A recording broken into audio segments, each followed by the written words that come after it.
VIP chartered flight প্রধানমন্ত্রী ও তার সফর সঙ্গীদের নিয়ে রাত 8টায় ঢাকার হযরত শাহজালাল আন্তর্জাতিক বিমানবন্দরে অবতরণ করে। ঢাকায় ফিরলেন প্রধানমন্ত্রী শেখ হাসিনা।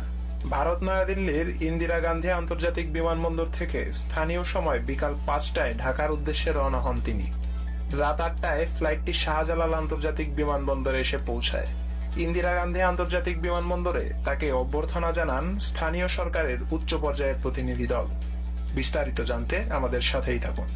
গত 5ই আগস্ট বৈষম্য বিরোধী ছাত্র আন্দোলনকে কেন্দ্র করে পদত্যাগ করে দেশ ছাড়তে বাধ্য হয়েছিলেন সাবেক প্রধানমন্ত্রী শেখ হাসিনা।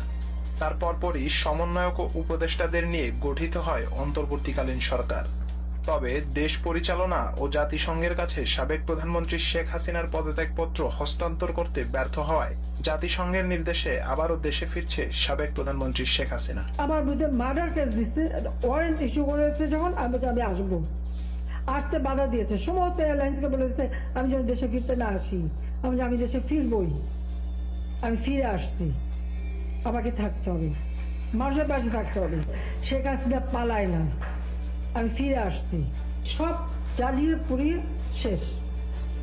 মেট্রো রেল যে মস্ত পুরো পড়ানো হলো, তখনই সুযোগ পেয়েছি ওই খুনি যুদ্ধাপরাধী, আমি জানি আমি যখন আমার বাপ মা ভাই বোন সব মারছে, আমাকে মারতে পারে, আমি পড়া করিনি।